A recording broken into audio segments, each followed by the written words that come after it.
And cheerleading wasn't really a big thing back when I was at school at all, and it was still quite largely focused in the States.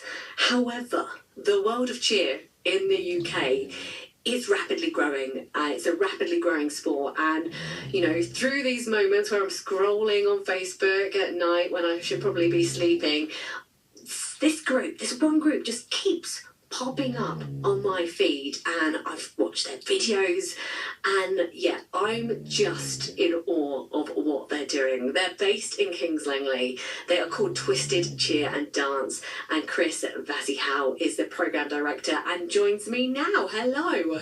Hello, lovely to be here. Thank you for chatting to me. Not a problem at all. Now, I've kind of aged myself a little bit with talking about Bring It On. Is that a film that you are aware of? Do you know what? I was talking to a few of our coaches, and I've never watched it. I think it's sacrilege in the cheer industry, but that's fine. I've never watched it, but it is very much sort of my age as well, I think. Well, I'm giving you homework, Chris. Go and watch it. I don't know if all of our athletes would have even watched it, especially some of the young ones, but I think it gives you a good idea of cheer, gives you a good introduction to the sport. Absolutely. Well, I was obsessed, and I thought, what a thing to be involved in. But how long have you been involved with the sport now, Chris? I have probably been around cheer since about 2015. I wasn't part of the initial creation of Twisted Cheer. Our head coach, Ben, created Twisted Cheer in 2014, and it was started as his passion for the sport, but he was an athlete when he went to uni, so started it as one of those uni social things that you do, and it's become this wild business that we have now with a club of 450 athletes, 20 coaches. It's a bit busy. It's incredible. It's a lot of fun. Why do you think there's been, such this rapid growth in more recent years into the world of cheer? What is it about it? I think it's the perfect mix of different elements of different sports in a team sport. So, for example, we've got the gymnastic element, which is our tumbling and jumps. So you've got athletes that have been in gymnastics for a long time. Maybe they're looking at something a little bit different than gymnastics, or they've come to the end of their competitive time in that sport and they find cheer. We've then got our stunting element, which is essentially a group of 3 athletes or more that lift one athlete in the air and they perform a skill. The one in the air is called the flyer. The people on the bottom are called bases, and everyone then gets a role within that. Is there one role that one person wants to be? Because like the flyer, I'm thinking back to Bring It On, is like the role that you want, but I'm assuming not everyone is built for that, are they? No, it's equally, we have some kids that will be on 2 different teams of different age groups. They might fly on one team but base on the other, so they've got multi-talents that they can use. So within the sport we have that sort of side of it as well, but equally every role in the team is important because it all comes together in that routine. We've got dance elements, we've got the tumbling elements, the gymnastics elements, and the stunting elements, so there's stuff for everyone to be able to do. So it is an inclusive sport in that regard, that there is lots of different roles that people can play when it comes to it and to progress through the sport. So we have some athletes that will only base, but they may not tumble, they may not be a flyer, but they're able to still progress through the sport to our highest levels, including at the moment we've got a world championship team that has a mix of those athletes, some that do a bit of everything in the routine, some that do, that for example don't tumble, but they're able to add their skills into other elements in the routine too. I'll talk about the competitiveness in just a moment, but you've kind of given away like the size of the squad and how much it's grown, but how young are some of your youngest performers, and going up to the most qualified? What's the age range there? So our youngest athletes that compete are 4 years old, and our oldest competitive athlete at the moment is, I think, 33. So it's a good mix, but obviously those teams all split into different age groups. So everyone's with their age-appropriate group, but we do have all the way into adults. So we've got some people that start the sport at university and then work their way through in an adult side of our programme. And then you've got some athletes that find us from the age of 4 and they come up through the sport in that way. And it is very competitive when you get to that stage, if you want to get to that stage, isn't it? Just tell me about that side of things.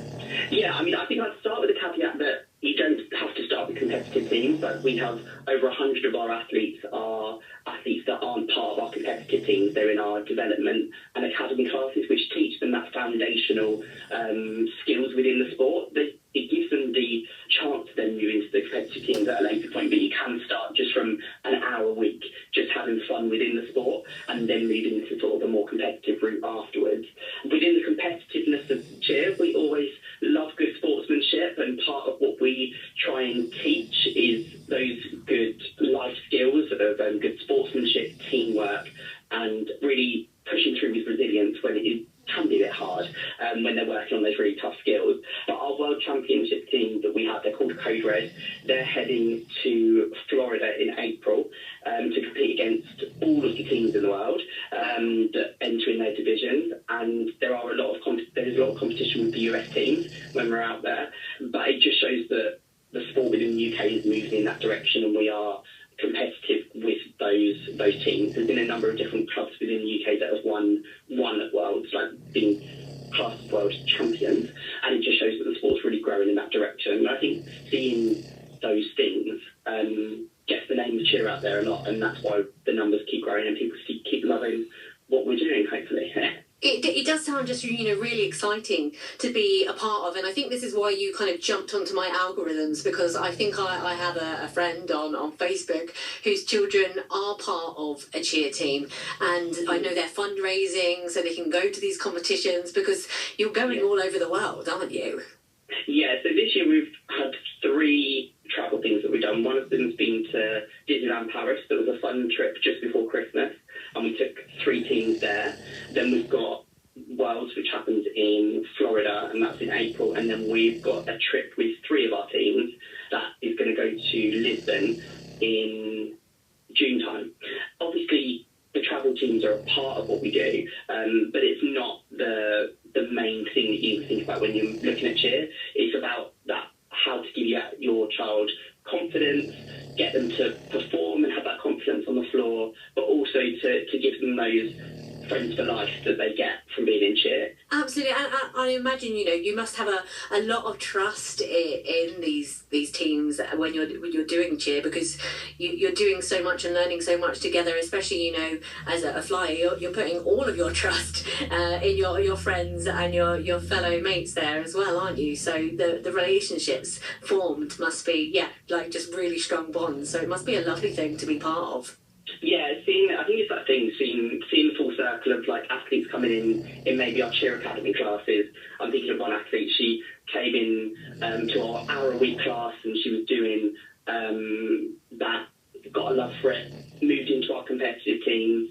She's now going to Lisbon, which is her first international trip, and she's one of our future leaders, which is our our younger coach development program that we have to create the coaches of the future. So she's full circle coming through from that sort of foundational stage that we have through to now being one of our international elite athletes.